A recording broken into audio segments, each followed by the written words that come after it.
Hello everyone, welcome to another episode of Happier Hour. First of all, I would really like to thank you all for the overwhelming response we have been getting from you. All the videos that we have put on YouTube, on Instagram, the response has been really overwhelming. The kind of personal messages that I'm getting from you guys, it really motivates me to do better work and get more guests and discuss more topics. So thank you so much. And without further ado, I'll introduce our today's guest. Our today's guest is Dr. Manjari Deshpande. She's a child psychiatrist with more than a decade of experience. She has done her DNB in psychiatry and fellowship in child and adolescent psychiatry. She heads a chain of child and adolescent guidance clinic named ICGC in Mumbai, Vijayawada, Vizag and Hyderabad. She actively conducts wellness workshops in schools and for doctors. She has multiple publications in journals and textbooks on child psychiatry. Thank you. Thank you so much for having me here. Yeah, and if you can talk more about your work and what you've been doing, it would be amazing. So I am Dr. Manjari. I completed my MBBS, followed which I did my DNB, which is equivalent to MD in psychiatry, and then I did a fellowship course in child and adolescent psychiatry. Along with my director, Dr. Vishalendra from Vijayawada, we started a chain of child guidance clinics. So the idea was we were seeing a lot of children and adolescents who need help for their mental health, but seeing them in an adult setting becomes difficult. It's a little difficult for them to open up, to share their feelings. We also have kids with intellectual disabilities, autism, other neurodevelopmental conditions who need help. So we wanted to put all these services together under one roof, and that's why we conceptualized ICGC, that is Enlarged Child Guidance Clinic. So our team, basically the mission or vision of our team is to provide mental wellness for kids and families. So where we not only treat mental illnesses but also promote mental wellness. We have a multidisciplinary team in all our centers, which includes child psychiatrists, child psychologists, occupational therapists, speech therapists, physiotherapists, special educators. So any child going through academic, emotional, behavioral or adjustment problems along with family help, family counseling, that's the aim of our clinic.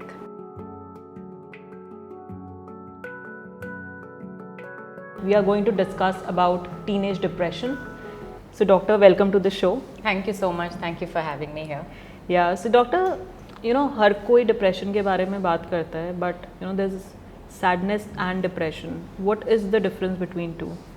So basically sadness is an emotion. So we all display certain emotions. So happiness, sadness, joy, anger, these are emotions.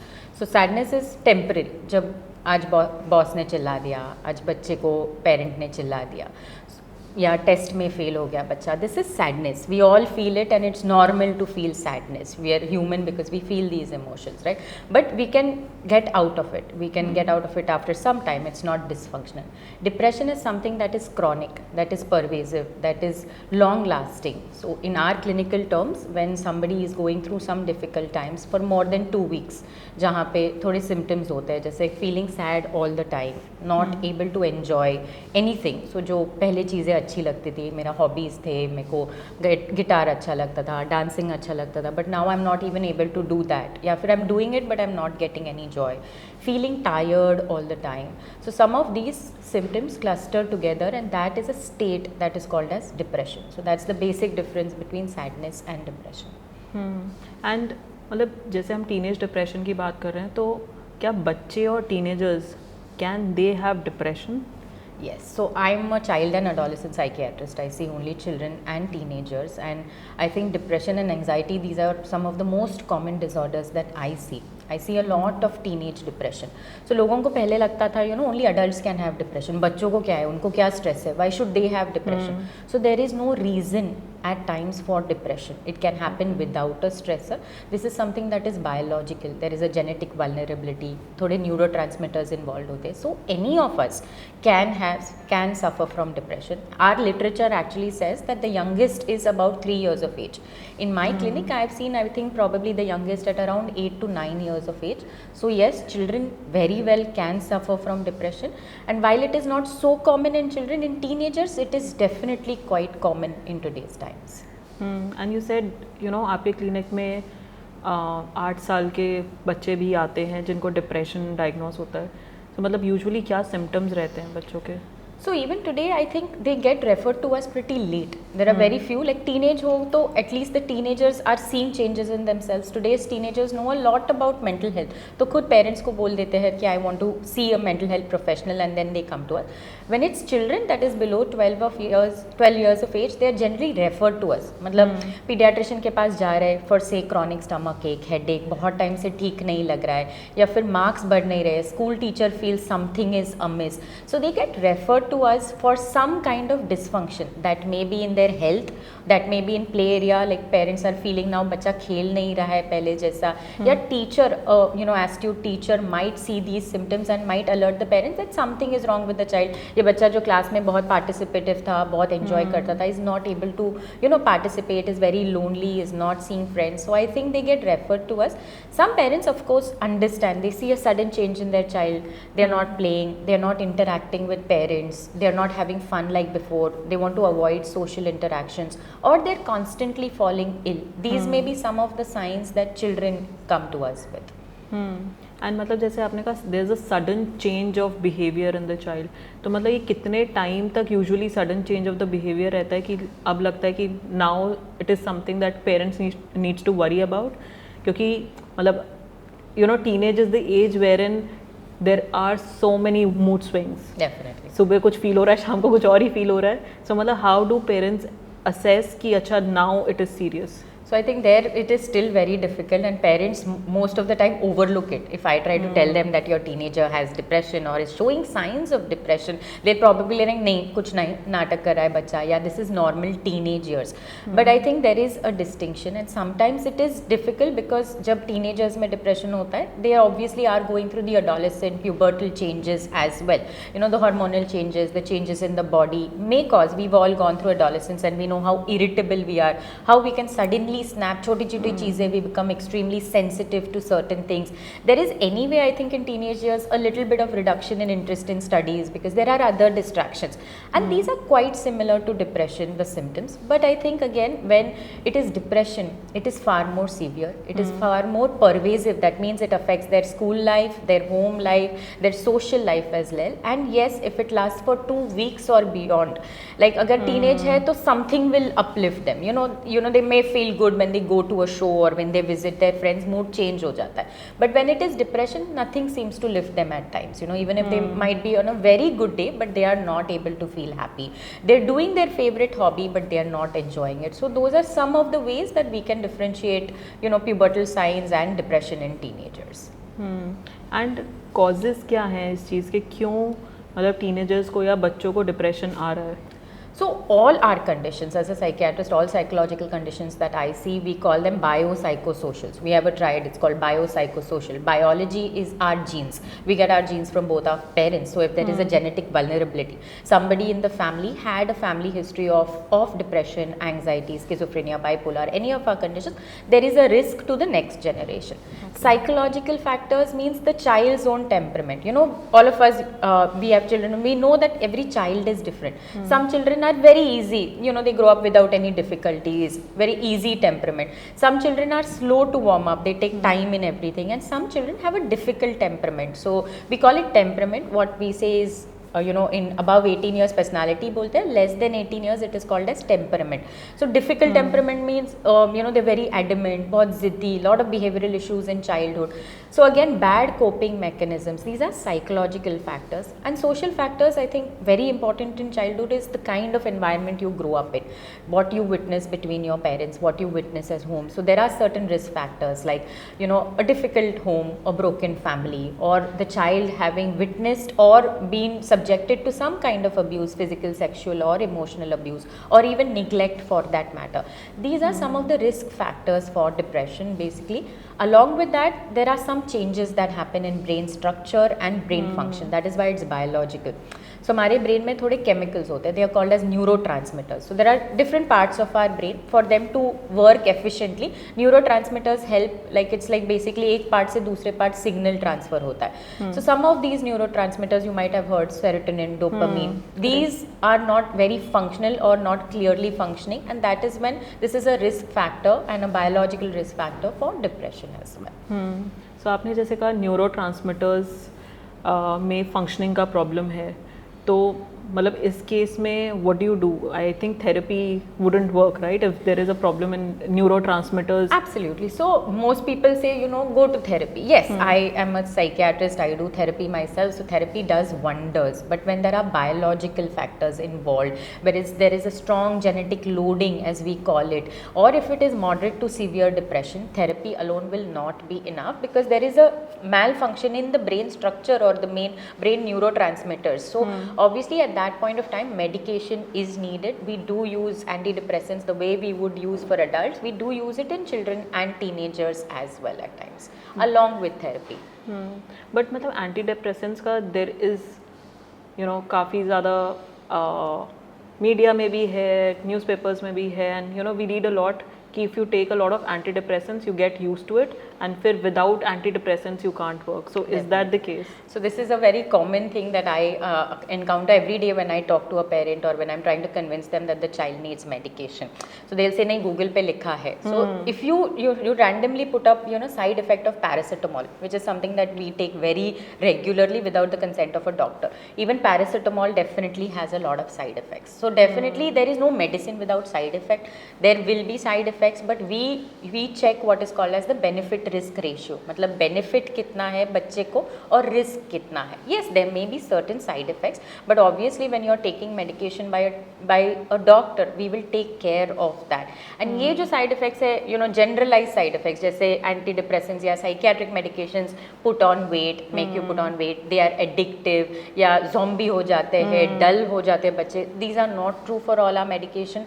We have a lot of new generation medication that do not have these side effects, and most of the times when I've started medication, rather than making them dull, they are getting more energy, and they're able to be functional, go to their school, study better and be happier. And of course again, it's not lifelong. There is a certain cost that we give it for a couple of months that we have to give it, but we do try and wean off and stop the medication over a period of time. Okay. And again going back to teenage depression, so teenage depression ये adult depression से कैसे अलग है, और क्या मतलब differences क्या हैं दोनों में, adult depression and teenage depression में? So I think in teenage depression, no, because there are more factors, like your body is changing, your teenagers are more vulnerable to peer pressure, social media influence, etc. So teenage depression occurs during those sensitive areas.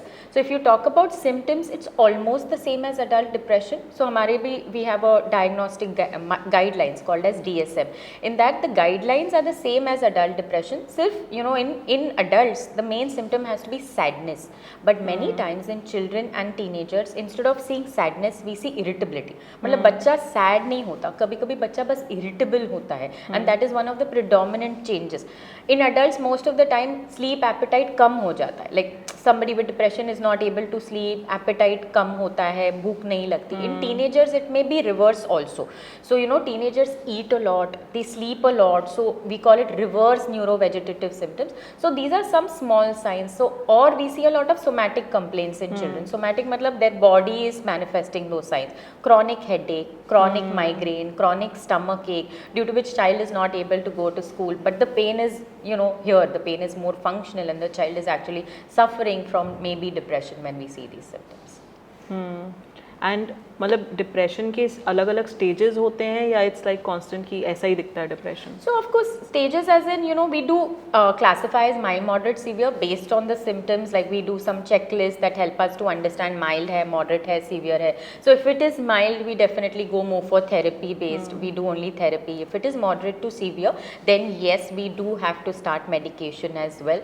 And suppose a person who has come with severe depression, but we've started medication, we've started therapy. Yes, the aim aim would be in a couple of months to get him to the mild and then eventually recover from the depression as a whole. And आपकी practice से आपके पास examples होंगे कि mild depression कैसा दिखता है, severe depression कैसा दिखता है? So severe depression generally is not missed because severe है, बच्चा बिल्कुल ही स्कूल नहीं जा पा रहा है, बच्चा is not able to study, या there are a lot of mood symptoms, child is withdrawn a lot, etc. So the child has suicidal thoughts, has attempted or has thoughts of suicide, has attempted self harm. This can happen in severe depression as well. So they come to clinical attention more. I think unfortunately the missed ones are the mild ones, and in fact if we catch it at the mild level, it's so much better because we can start only therapy, help them to develop some coping skills, develop some protective measures, and make sure they don't go into severe depression. So mild depression is like, basically we would say that child is not in mental wellness, मतलब चल रहा है, बस गाड़ी चल रही है, but there is something that you can make out is bothering the child is not very happy, child is not able to do well. So I think children also verbalize their symptoms. Child बोलता है कि I'm going through something, I can't identify what, but I'm not feeling very good, I'm not able to be happy, even if I'm with my friends I feel very distant, मैं सबके साथ रहता हूँ तो भी मैं lonely feel हो रहा हूँ. So these are some signs where we can pick up when we talk to children, even at a parental level, where we talk to our children and understand, okay, something is amiss. Maybe at that time, yes, seeking the help of a mental health professional will help you to understand. And आपके पास कोई again I mean आपके कोई clients हों जिनके आप example दे सकते हो, how why the client came to you, क्या सिम्टम्स थे उनके, एंड देन आई मीन आपने क्या डायग्नोस किया, उसके बाद आपकी क्या थेरेपी या मेडिकेशन क्या चालू करी? Sure. So we definitely over the last 10 years, I can say I've seen a positive change definitely in awareness, in acceptance, both at the child level and also at the parent level. पहले I think 10 years back, they used to bring only जब marks कम होते हैं. And parents would say, कुछ भी करो, बच्चे को marks आने चाहिए. So I would try and tell them that it's depression, and we need to. So they would not accept that depression could be present in children. But I think over the last couple of years, maybe because we're speaking more about it, because of media, etc., parents are also more accepting. I see the biggest change is teenagers themselves come. They bring their parents. So when I ask the parent, they say, I don't know why I'm here. My teenager has told that they want to seek a mental health professional and I don't mind it. So then the teenager starts opening up about what they are going through. We've had cases where teenagers who have attempted suicide also come to us. Obviously luckily they couldn't complete it, but they've attempted. Or we have teenagers who have repeated thoughts of self-harm and they're actually scared. They don't want to live with these kind of thoughts. They want to help, they want themselves to get help, so they come to us and they are more than willing to take the help. For these kind of children, we start, if necessary, medication or therapy where we teach them coping.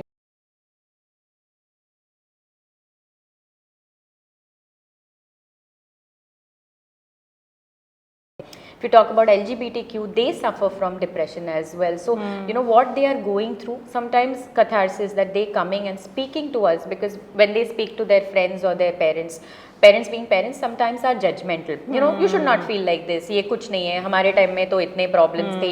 So they feel very belittled. They feel कि हमारे problems नहीं है. But when they go to a mental health professional, we are trained to be non-judgmental, empathetic. So we listen to them. That helps them to understand what they are going through, basically. And मतलब is it like अलग अलग teenagers में अलग अलग symptoms दिखाई दे सकते हैं? Definitely, not every teenager presents similarly. I have seen teenagers who get extremely aggressive, मतलब aggressive to the point of तोड़-फोड़ करना, मारना, hit करना. So you look at it and feel, there is some personality issue, या फिर we have other diagnoses like conduct disorder where they are extremely aggressive. But at that bottom, that child is actually suffering from depression. To the other end, we have children or teenagers who've stopped going to school, don't get out of the room at all.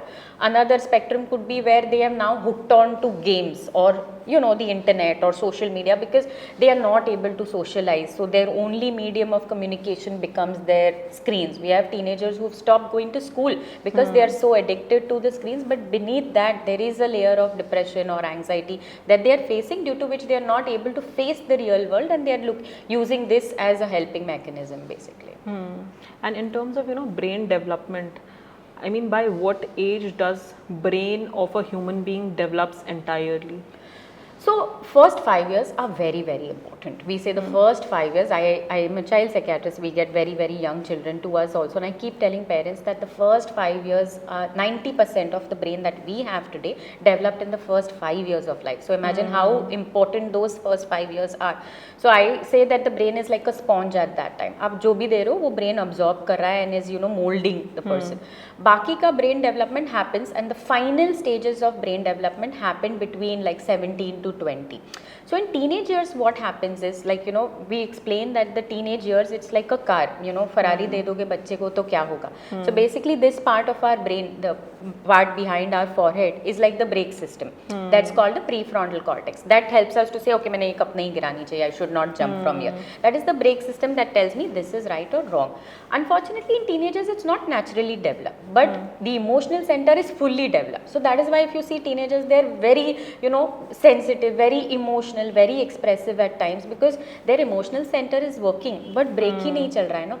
Which is why I say also that the legal age for drinking, driving, marriage now is being pushed up, and which is a good thing, because at that age you're not capable of handling these responsibilities. So that's why these ages are pushed up, so that by that time the brain development is complete. So teenage brain is like a car where your accelerator is working, but your brake system is not working, and that is for every teenager, which is why teenagers are naturally impulsive. So even if you're giving your teenager a phone, you can't really expect him to handle it very responsibly, because yes, even however grounded and however good he or she is, वो impulsivity तो है ही ना. बोला है इधर मत जाओ, पर वो साइड खोलने के मन होगा ही उनको. So that's why the ages for all this should be pushed back as much as possible.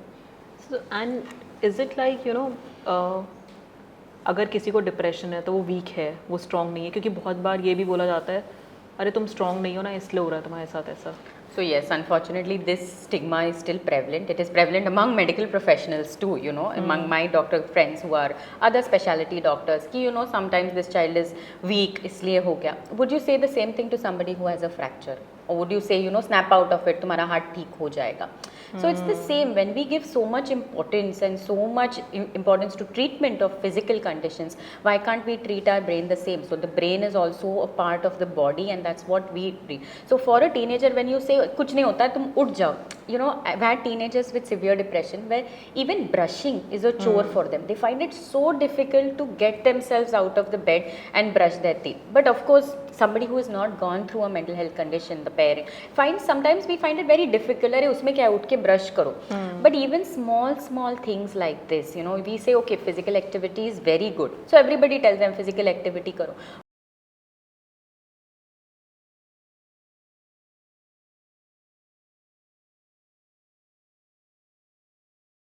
Only lifestyle modification will not help. हाँ, क्योंकि काफ़ी सारी आजकल रील्स भी आती है, they are pretty funny, but उसमें वैसे ही दिखाता है कि मम्मी जो है बच्चे को थप्पड़ लगा रही है एंड बच्चा कह रहा है हमारे को तो डिप्रेशन आ ही नहीं सकता, मतलब हमें थप्पड़ से ही ठीक हो जाते हैं हम. सो आई थिंक हाँ, वो पहले काफ़ी ज़्यादा था कि हर चीज़ का सोल्यूशन, मतलब कोई सोचता ही नहीं था कि डिप्रेशन भी हो सकता है, एनजाइटी भी हो सकती है. And again like I said, मतलब वो रील्स काफ़ी फनी है, but they are very contradicting to what is reality in a way. Also, a couple of years ago life was different. I think when I grew up as a child,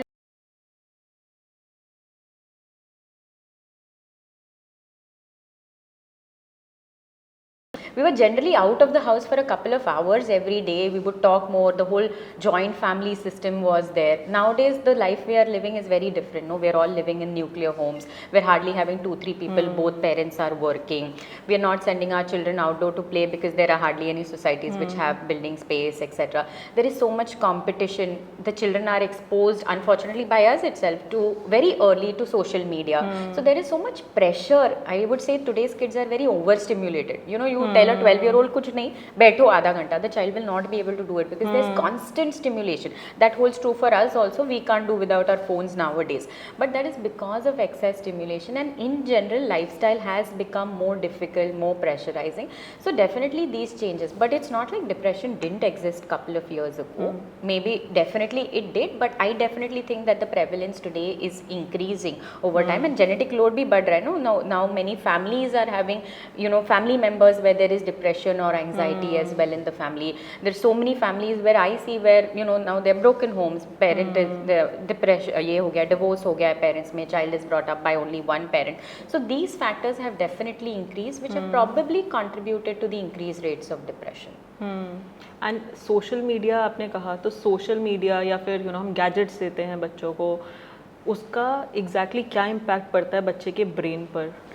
I think that begins from a very, very young age. You know, हमारी guidelines होते हैं, like our Indian Psychiatric Society also has come up with guidelines which say that no screen to any child below 2 years of age. I don't think that is happening in real world, right? We say no screen below 2 years age.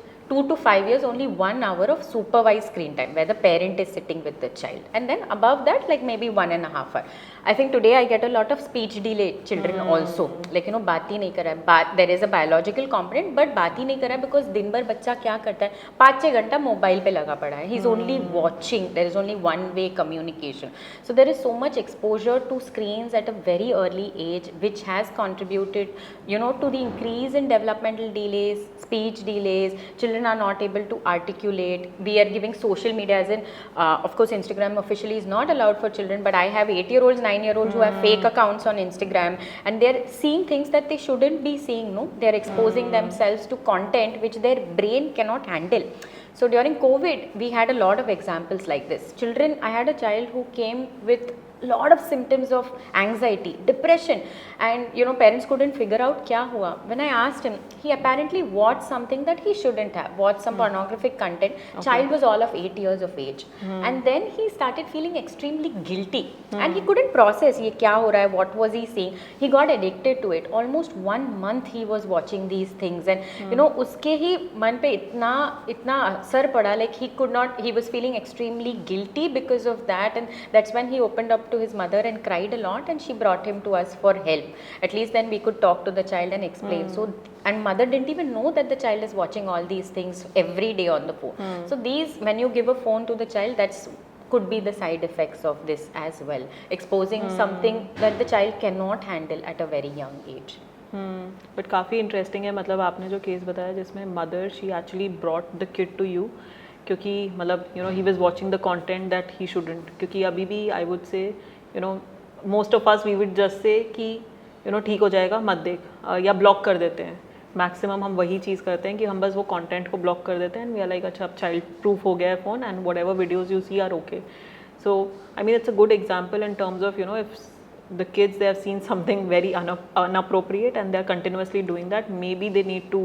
Sure, like you said, yeah, we can say अब से मत देखो, but वो जो देखा है 1 month, I told you, that's the brain development phase still, right? So he's exposed himself when the brain is developing. So even if you take away the phone, the effects don't go off that easily.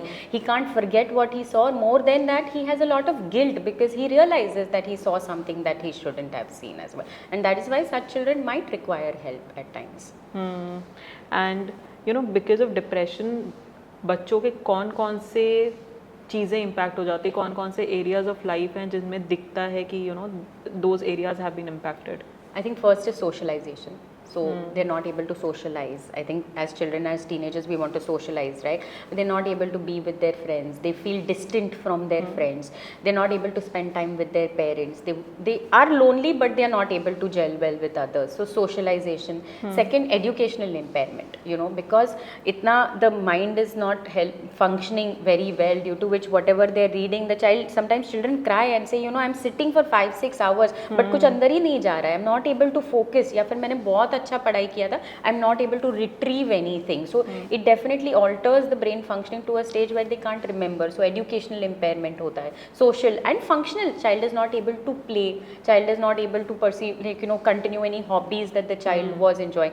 Sleep gets affected. Sleep is something we often overlook, but is very, very important in children, adolescents, and I think as adults also. Sleep plays a very vital role, especially in the early developmental years. So we have teenagers who are not able to sleep, who lay awake till 4 a.m., 5 a.m. thinking or not able to sleep, tossing and turning in bed. Next day they have to go to school. So that brings in a lot of lethargy. They feel very tired easily. So I think sleep, socialization, educational impairment, these are some of the main areas that get impacted.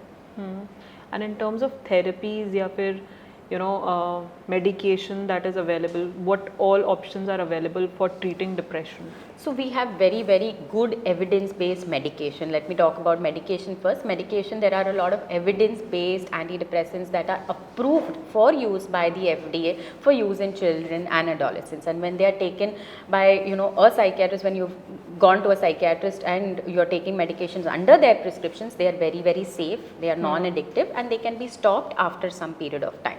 And most of the newer medication don't cause those kind of side effects that we worry about. We see them doing very well. They can go to school, they can function the whole day without feeling drowsy, etc. In fact, it helps them to concentrate better.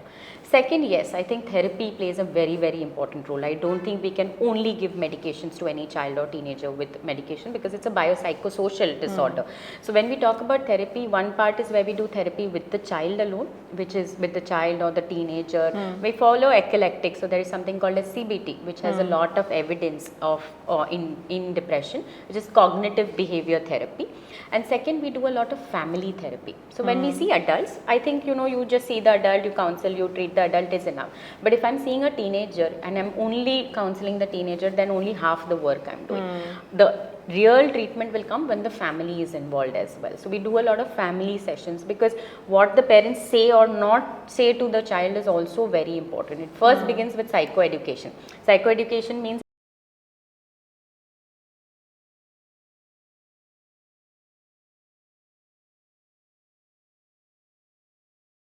what will happen if you don't take treatment, explaining what all is important in the treatment process. So I think we spend a couple of sessions only psycho-educating. Sometimes parents feel guilty, like मेरे कुछ करने की वजह से बच्चे को depression हुआ क्या? या when I talk about family history, oh my mother had depression, so is it that fault of mine? I have seen parents fighting with each other. See, it came from your family, literally, and we've had cases where it has gone up to divorce at times, where they blame the other partner, saying तुम्हारे family में history था, so my child got depression because of you. So again, explaining to them, this is just one risk factor. It cannot cause, every generation में नहीं होता है depression, but yes, it is a risk factor. So again, talking to them about what causes, what did not cause. So parenting strategies did not cause the depression, but they can help to improve the depression. So right from changing parenting strategies to helping them to be with the child, what to say, what not to say, that happens within the family. And with the child, what is CBT is basically cognitive behavior therapy. So when somebody is depressed, like we spoke about the symptoms earlier, उनके thoughts में problem होता है, उनके behavior में problem होता है. So CBT works at the thought level. It helps them to change this basic thoughts. If you talk to a teenager who has severe depression, they'll have this triad: feeling of hopelessness, like nothing can help me; feeling of helplessness, nobody can help me; and worthlessness, that I'm not good enough, everybody is better than me. So we call this the triad. We try to change these thoughts, and we also try to change the behavior, their scheduling, activity scheduling, etc. So CBT, REBT, these are some of the techniques. DBT, these really help in children and teenagers with depression.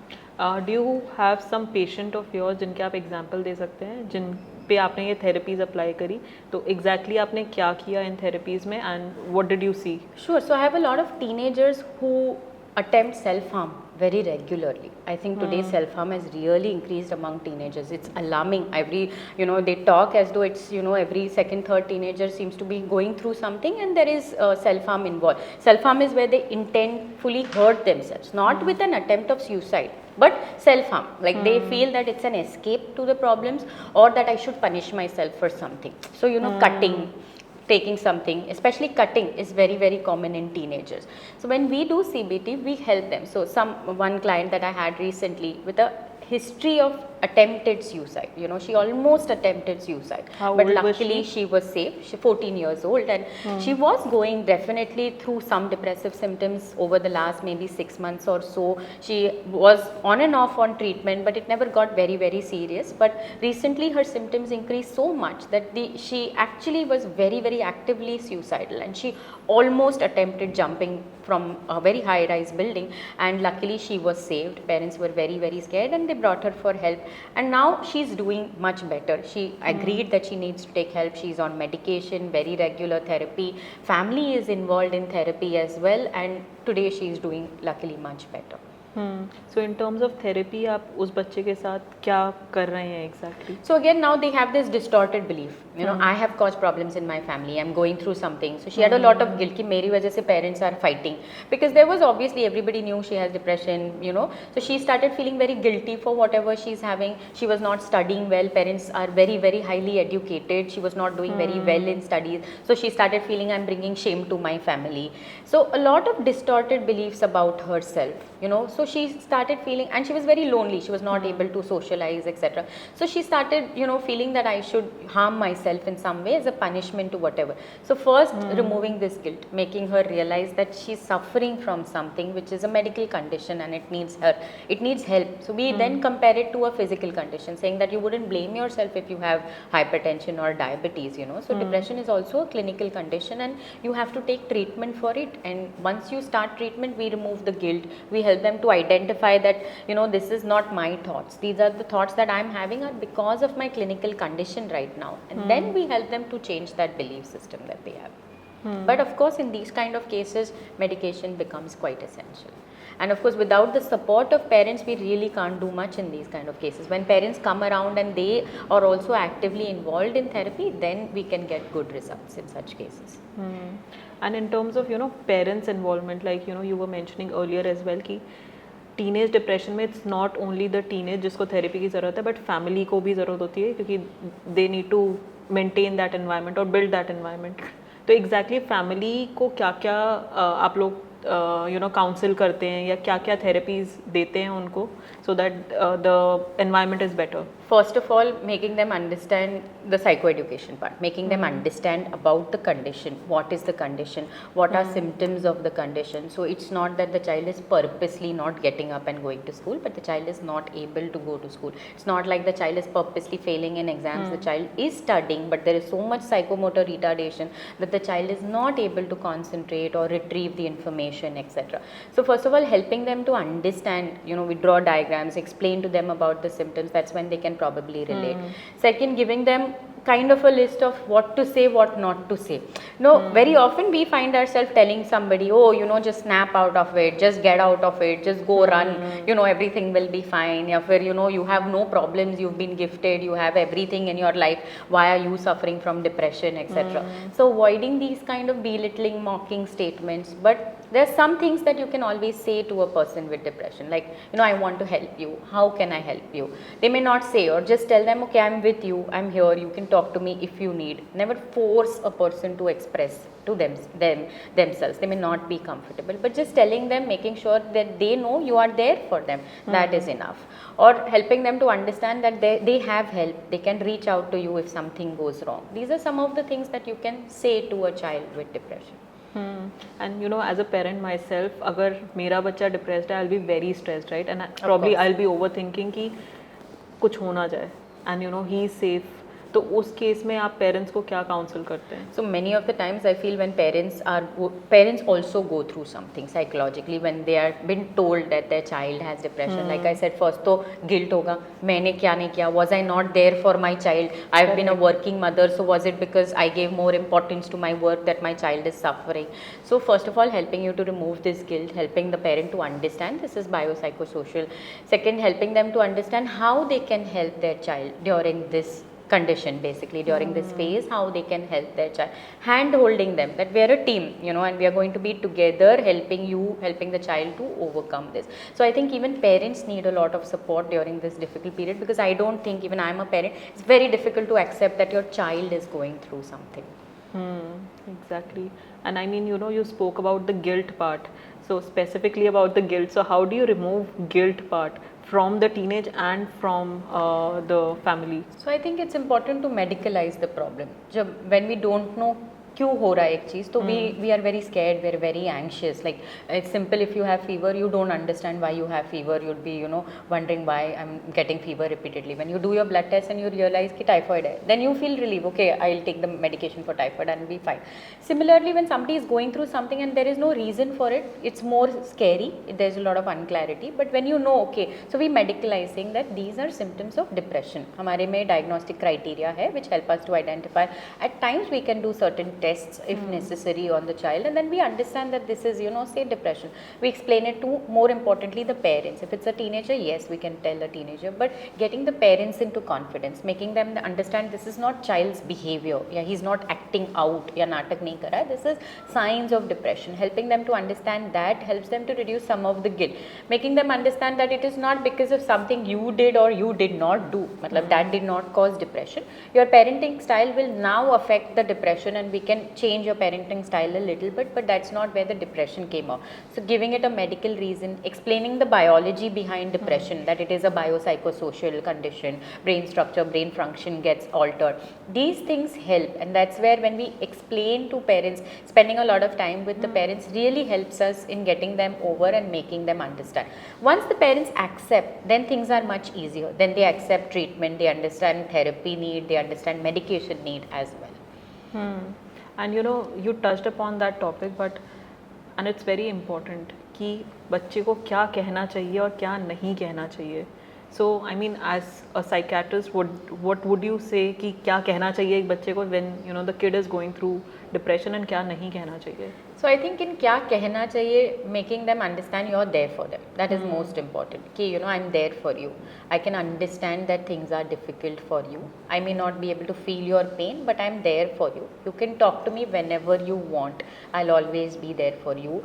Making them understand that sometimes for a child, even there are things like in their daily life becomes chore. Becomes very difficult chore for them. So giving them some kind of help. I'll assist you in something. Tell me where you need help. Setting up some things that they cannot do by themselves. Those things help.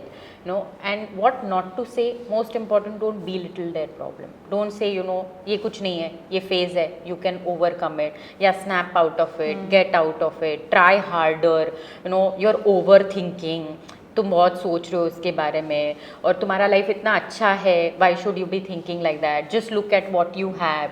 Sometimes a child may have everything, but he can still go through depression. So belittling their problems, telling them to snap out of it, or giving them your childhood experience. अरे मेरे बचपन में तो इतने सारे problems थे, but see how I am today. That is something we should avoid, because your bachpan was different from his bachpan. He is going through something. So those kind of comparisons, yeah, see your friends, they are less gifted than you are, but you have everything. So avoiding comparisons, avoiding things like snap out of it, this will help. Just making sure they understand you're there for them, being there for them, understanding and giving them time to get out of it, I think is very important. And when you said empathy, like I have a kid and मतलब he is very playful, but मेरे को कभी कभार लगता है वो काफ़ी ज़्यादा स्टबन है. मतलब ढीठ जैसे कहते हैं ना, वो वैसा है कि जो करेगा अपने हिसाब से ही करेगा. तो मतलब एम्पैथी में भी कितना और कैसे एम्पैथी दिखाना है, because of course I mean if the kid is going through something, you as a parent want to be there, you want to tell them that okay we are there with you, tell us whatever you are going through. And like अभी मेरे बच्चे के साथ तो ऐसा हो गया कि he actually tells me I am feeling angry, I am doing this, but to push him to do something, you actually have to nudge him कि कर. So how to maintain that fine balance? How to? So I would say we'll call it firm love. Like you have to love your child, but I don't think you can be too lenient. That kind of permissive parenting where you do what you want and I'll give you whatever you want. We call it permissive parenting. That doesn't work. So firm love, setting some boundaries is very, very necessary. Sitting down, don't be too authoritative in that sense कि ये करना है मतलब ये करना है. Sitting down with your child, helping them to have a say in the rules, but setting some kind of clear boundaries. This is not allowed, this is allowed, definitely helps. So being obviously playful and loving your child, but being a little firm when you see them going overboard, that's where you draw boundaries. So at times you might need to be firm, like you said, yes, otherwise वो जिद बढ़ते जाएगा, and then they come to us with other disorders. We call it oppositional defiant disorder. Parents tell us बच्चा सुन ही नहीं रहा है, बच्चा हमको मारता है, आप क्या करते हो? नहीं, हम लोग just बैठ जाते. That's not the way you react. Like I'm not telling you to be the other end. You have to be firm. There are certain do's and don'ts. There are certain restrictions for every child. Like your child may come and tell you, my friends are going for a stay over. But if it's not allowed in your home, it's not allowed. So making them understand. But you also, changing and molding yourself as a parent with a period of time definitely will help. So having more communication, I think that helps a lot. And I think that's missing in today's times. Many times parents or children especially or even teenagers tell us, time ही नहीं होता है parents को. They come back late, they are always on their phones, and I've seen, and I maybe sometimes we are guilty of the same thing as well. Like you said, you have a child, I also have a child who's 6 years, and generally he's the first one. If we take our phones at night, he'll say, Mama, the rule is you're not allowed to use phone. So obviously having some kind of rules, spending quality time rather than quantity time. So I have some parents who are, at home, homemaker hai mother, and she spends a lot of time with the child, but still the child says my mother is never there for me because वो अपने ही काम में है ना. So it is not about quantity, it is about quality, that half an hour, 1 hour that you really sit down with your child, put your phone away, put the TV off, communicate with the child. So parents come and tell us बच्चा बात नहीं करता है या बच्चा doesn't share anything. When is the last time you've shared something with your child? So we call it emotional awareness. We have to start that as young as 3-4 years of age, explaining to him about emotions. Child won't share with you till you share. So this happened in my clinic today, this happened in my office today, my boss said this to me, I felt bad. That is increasing his emotional vocabulary. So we have a vocabulary, right? We also have an emotional vocabulary. Child understands what is sadness, what is happiness. You also say, I felt angry, I even got angry at daddy. It's okay to say that. You can get angry, but the way you react when you're angry, that is important. So that's called as emotional awareness. This is all a part of what we call as EQ, which is emotional quotient, which is far more important than IQ. I mean, I'm sure you know, and today there's so much said about EQ and the role of EQ. That is because in life, generally to do very well, more than IQ, EQ plays a role. And the good part is IQ cannot be changed, but EQ can develop over the years. So over the years, right from 3 years of age, you continuously talk. We do emotional awareness, EQ building sessions with the child, and we see them, from a very uninvolved, unempathetic child, they can develop empathy, they can develop compassion, kindness, etc. through, just talking to them about these kind of things. That's very interesting. And again going back to depression, so teen depression, अगर किसी बच्चे को teen depression है, so are there chances that the depression can go into their adulthood as well? Yes, so most of our conditions unfortunately can relapse. They're kind of chronic, or they can at least relapse. Even if we've had a full recovery, like child is absolutely out of depression, because he's had a history of depression, there is a risk for him to develop another episode, especially at a vulnerable time in his life. So say he has a major life stressor, death of a loved one, divorce or job loss, etc. Yes, he can suffer from depression again, but only thing is, a protective factor would be if he was fully recovered from the first episode. He had fully recovered, he had taken medication, he had taken therapy. Generally, the response of medication, etc. in the second episode would come a little faster. So we tell children and we tell parents also that they ask us, our child is immune to it now, he'll never develop depression because he had it in childhood. We don't give that kind of false reassurance. We tell them because he's had one episode, there is a risk, but you already know the signs, child knows the signs, parents know the sign, so it will be easier to pick up at an earlier stage in those days, if at all he has a second episode. And in terms of therapy, is it like therapy works equally for all the kids, या फिर ऐसा है कि some kids are actually, it works much better with some kids but doesn't work such better with the other kids? Very nice point. I think therapy definitely works for most kids, but some factors are really helpful. Say the understanding of the child, the IQ of the child, the emotional quotient of the child. If the child has developed certain emotions, of course, if a very, very young child is there, then directly we can't do CBT, DBT. We do it more through play. It's called play therapy. But if a child, it's a teenager, we can do formal therapy, we can do cognitive behavior therapy. It's not just counseling, it's therapy. Family support is very important. If the family is involved in therapy, the therapy results are better. If the child is very regular for therapy and takes it seriously, I can tell you frankly, I have a lot of teenagers who take therapy also as, a fad. I'm just coming to therapy. What are your goals? What are you coming to therapy? Everybody in my class is doing therapy, so I want to do therapy myself. So they take it, just very lightly. So that's not very helpful. Where the child is fully involved, where the parents are involved, where they're very serious about what they want. So in therapy, we give a couple of homework sessions, give them some techniques that they need to practice on a daily basis. If all this is being done, then the therapy results will definitely be better. And आपने छोटे बच्चों के लिए कहा कि उनके लिए usually you have play sessions या play techniques. So what exactly do you do in that? So that is when the child is very small. How do children communicate? The child communicates through play. Child may not come and sit with you and talk because they don't have the emotional vocabulary. They cannot express I'm feeling sad. So we observe them in play. So you give a couple of toys to the child, or you give a paper and a pencil. So we've had instances where to a 7-year-old, 8-year-old, we've given a paper and a pencil, and or we show them a picture, a happy face, a sad face. Which do you associate with, or which is you? They'll point out towards the sad face. Or you tell them to draw a picture and they'll make the picture of a very sad face. So these are called as projective tests. That means we try to understand, it's like peeking into the child's mind, what the child is going through. And then the therapy is associated with that, because when we try to tell them, they cannot understand. But when we do it through play, through puppets, through animal figures, or whatever cartoon character the child associates with, and revolve our therapy around it, that kind of helps a lot in children. But it's a long process, especially with younger children. Therapy isn't very easy because it's about building their emotional vocabulary, etc. So therapy definitely takes much longer in these cases. And you have mentioned a lot of time emotional vocabulary. So what is this emotional vocabulary and how can someone build it? So it should start building at home.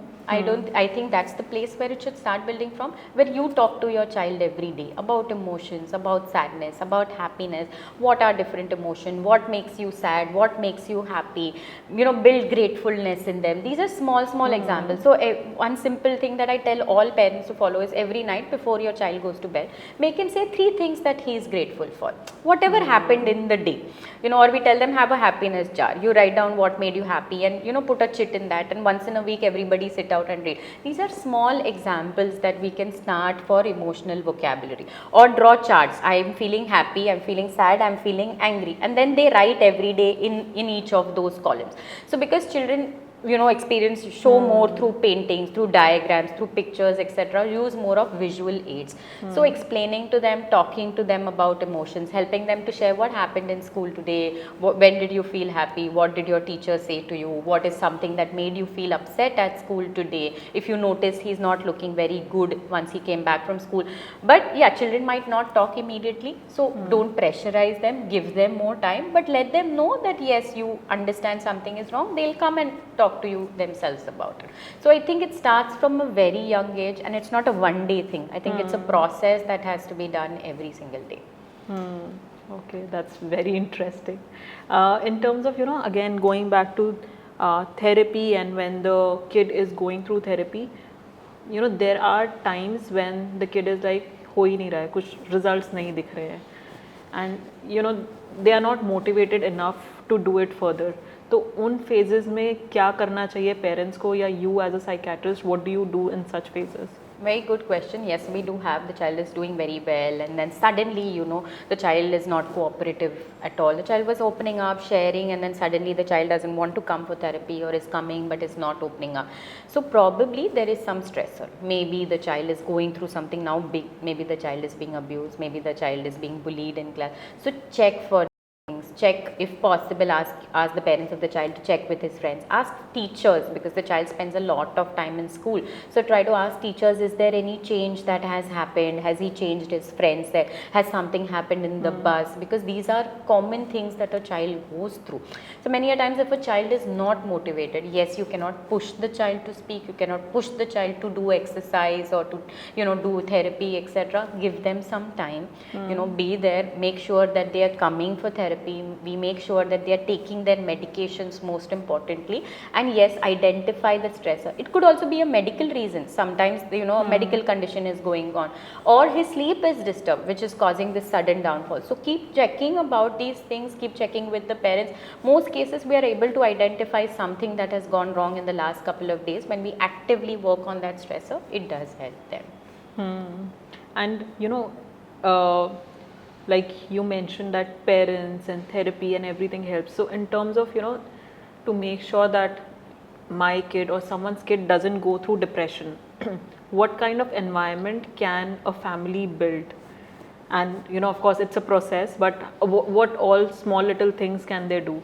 Yeah, so yes, there is a lot of preventive work, I would say. I don't think depression is preventable in that sense, but yes, we can work around it. So building resilience in a child, giving him a decent home structure to begin with. So, you know, constant fights, child exposed to a lot of fights between parents, physical abuse between parents, some kind of trauma, you know, those kind of things are obviously risk factors. So in some way avoiding this, if it's unavoidable, making sure the child is first of all safe, you know, if there is some form of abuse, making sure that the abuse stops, addressing that, etc.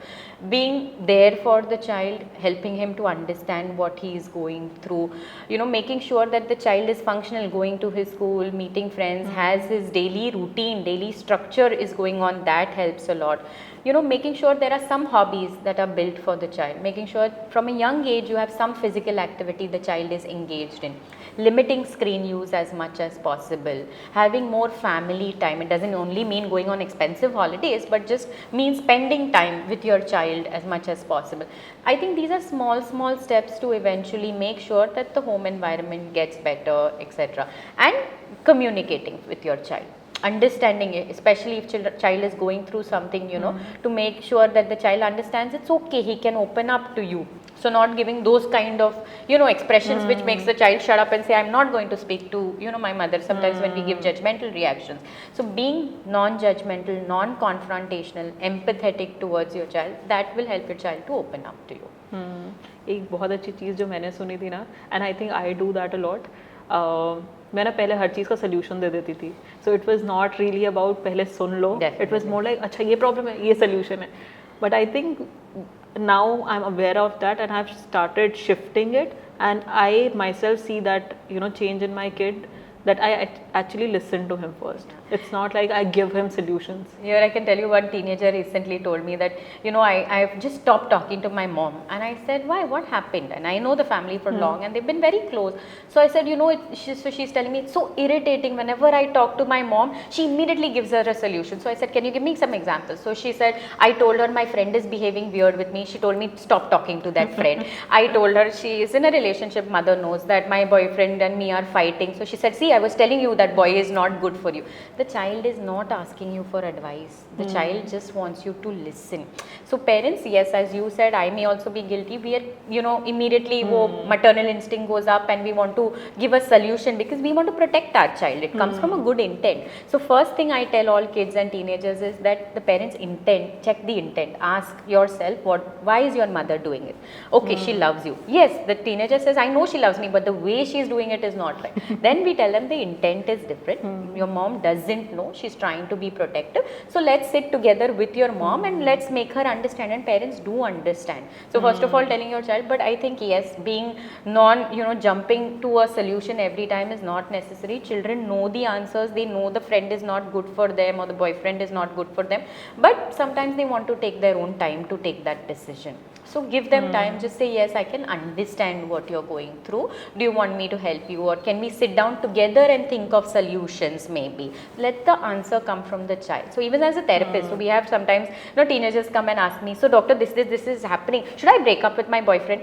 And then I'll say, I can't really tell you that. And then they'll say, oh, but therapy is supposed to give me answers. I'm here for that. So I keep telling them that as a therapist, I'm not supposed to give you an answer. I can't take your decision. I can help you to weigh the pros and cons, but the answers should come from within you only. So even as a therapist, I can't give answers. And when we talk about depression, कितने लंबे time तक रह सकता है depression? So depression can be chronic if it is not treated in time or if it is not identified in time. Sometimes we've seen it going on for years. It may not be severe, that is why they've not come to clinical condition. So we also have this condition called as dysthymia, which is like, symptoms of depression but not very severe, and they go on for more than 2 years. That's one way call it dysthymia.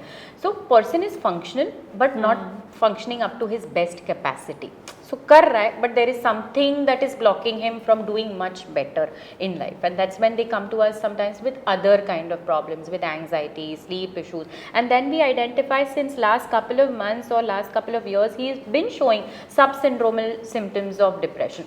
So even if not treated, if external circumstances change, etc., person may start feeling better, but yes, I think there will be at some point that the person may reach out to us for help.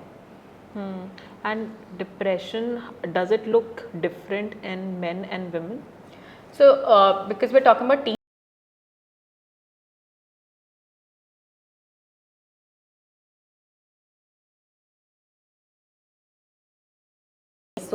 we in psychiatry we have this differentiation called as externalizing disorders, internalizing. Externalizing मतलब बाहर से दिखते हैं. So there is defiance, there is aggression. So ADHD, attention deficit hyperactivity disorder, or oppositional defiant disorder, conduct, these are externalizing disorders. Whereas depression, anxiety, these are internalizing disorders. So we see boys with more externalizing symptoms, whereas girls show more of anxiety and depression. But it's not like boys can't be depressed. Boys also can suffer from depression. In boys, there may be more irritability, more aggression. Girls may have more somatic symptoms, more symptoms of anxiety along with depressive symptoms, etc. So no clear differentiation, but yes, there can be a couple of subtle differences that we may see in them. And is your therapy different for males and females? Are there any differences? So can't generalize like that. It would be very case to case basis, but I think we follow the same therapy procedure anyway. We try to find out how are they coping. So sometimes substance abuse may be a coping mechanism. They hook on to alcohol or cigarettes. That has become their coping mechanism. Some of them have got aggressive as a coping mechanism. I'm so frustrated with what I'm going through that I have got aggressive. School refusal, truancy, absconding from school, etc. Lying, stealing. These are some of the conduct problems that we see even if a teenager is suffering. So more than boys and girls, we find out what their symptoms are, what are their coping mechanisms that they have developed, and we try to change them in therapy. Because I was reading somewhere that typically, at least in terms of psychology, it's more looked from a women's angle, because even if we look at most of the psychologists, they are women, and it is looked more from that angle, and that's why males, they are not how efficient are the therapies that are available for us, they are for men. It is still a lot of discussion is happening around that, because the kind of symptoms you said for men and women, they're very different. It's for men, it's more like they'll show aggression. It will be more like it will show up, but maybe the therapies also, I don't know if they are more related to that key physical activity, because I was talking to someone and they said for men it's more like it's more on the physical side, that they're asked to work out more and be on the move, and that helps them more. Talk therapy helps because eventually it's more talk therapy, but at some point it's also about movement, more movement in. Like I won't say it's we classify it like that, but in my clinical practice definitely I've seen some differences. Like example, journaling. I tell every teenager of mine to generally journal. Girls do it very diligently. I'm not saying boys don't do it. I have a couple of boys who do it also very regularly, but boys still have this thing that I don't want to journal. Doctor tell me to exercise and I'll do it. So exercise, or what is their coping mechanism, find a physical sport, etc. That may be some of the lifestyle recommendations that we can give them. For girls, it may be do more journaling, start some hobby, etc. So again, I think it depends on that individual rather than the gender. But yes, some of these differences I have seen in clinical practice as well. And I have a particular question, which is more like, say for example, a teenager is depressed. The environment in the family is not good, and they're not able to do anything about it. I mean, in terms of changing the dynamics of how things are, what can such teenagers do? Unfortunately, I see them, and it's so disheartening sometimes to see what is happening in the home. And like you said, the teenager is not financially independent or whatever, and the home and the parents are supposed to provide the most safe environment to the child theoretically, but practically it may not be possible. I have seen cases where there are unfortunately things like abuse happening by the parents on the child. Now where can the child go, right, if the child is born and brought up in that family?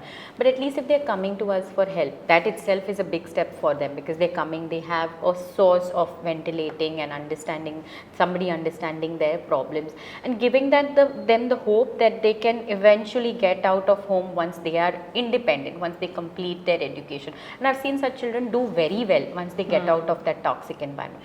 Another thing here I would like to bring is parents often tell us, I have parents who are having a very bad marriage, sadly. And when I know, and the child also knows, but they tell us like, we can't live with each other, but we are only living because we have a child at home. That's, you're doing more harm in that case, I would say. They do more harm when they stay together to such children. We see children when they are brought up by a single parent, and they do quite well in life. So yes, I think the quality of parenting, the parental relationship, mother-father relationship, all these factors also play a big role in the child's mental health. And I think, I'll ask my last question now. It's more about, you know, do you have any mental wellness tips for all of us so that, we can at least, have a healthier environment, protect ourselves from, of course, anxiety is a part of our lifestyles these days, Definitely. but, it doesn't go to another level. So can we do something about it?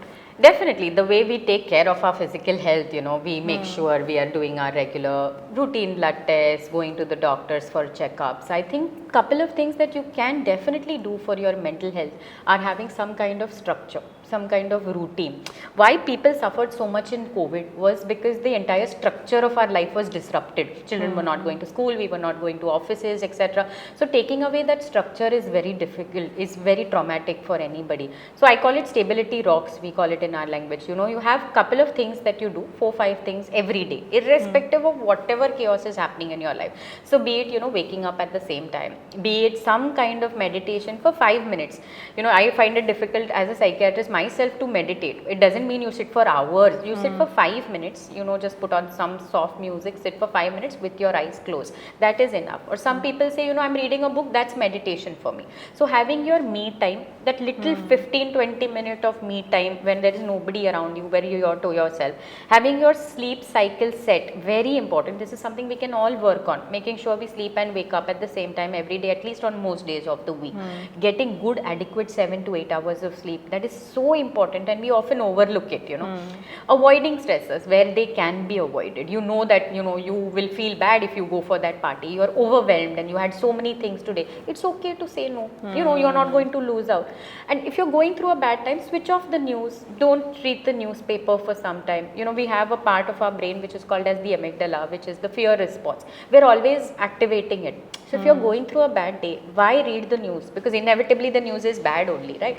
So switch off for some time from news or from things that will hurt you. You are going through a bad time, you got to know somebody passed away in the family. Not necessary you have to go that day. This is prioritizing yourself. You can't pour from an empty cup. So first taking care of yourself. So your me time, your sleep time, pursuing some kind of hobby. Physical exercise. This is something that most teenagers often overlook today, but I think that is so important. So we say 20 minutes of aerobic exercise 4 to 5 times a week. Aerobic means where your heart rate has really gone up above 140, 160, some kind of running. Just 20 minutes. I think we can all give ourselves 20 minutes in a day. Making sure some kind of thing, journaling your thoughts. You're feeling overwhelmed, just take a diary, write down your thoughts. When you evaluate it on paper, it may not be that bad. Taking a break. Like I said, saying no to certain things. I can't go for this party, or delegating work. We as women especially, we want to be doing good in everything. So accepting that you can't be the perfect wife, perfect daughter-in-law, perfect mother, perfect person at work. So some things only you can do, some things you can delegate. Like you have some help, domestic help, to take care of other things so that you can focus on what you can do. So trying not to be the best at everything, not pressurizing yourself with competition around you, but doing what you like, taking couple of breaks, like at least 1 or 2 breaks in the year where you have your time to recharge, etc. So I think these are some small things that we can do on an everyday basis. Spirituality helps. A lot of teenagers, when I tell them, they say, oh, but I don't believe in God. It's one aspect. Spirituality is believing in some superior thing. So just some time with yourself is also some form of that. So having something, having a mentor you can talk to, having your social support circle. It may not always be your partner, your friend, your mentor at work, etc. Having somebody you share your feelings with. And of course, if all this doesn't help, early signs, talk to a mental health professional. People get scared, oh, I'm a psychiatrist, I'll start you on medication. Sometimes so many people come to us, I may not even diagnose, I tell them that there is no definite diagnosis. So we also work on mental wellness. So not fearing, but reaching out for help. Teaching your child that it's okay to reach out for help. I think these are some of the wellness tips that I would suggest. It was amazing. Thank you so much, Dr. Manjari. It has been amazing to have you on the show. And I have learnt a lot. I'm sure all the viewers, they have learnt a lot as well. And we have more clarity on teenage depression itself. Thank you so much. Thank you for having me here. I think these are kind of conversations we should have more and more. Mental health is often overlooked. There is still stigma, but I think having these kind of conversations, sharing success stories, this is really very, very important. So thank you for giving importance to this topic as well. Thank you so much. Thank you.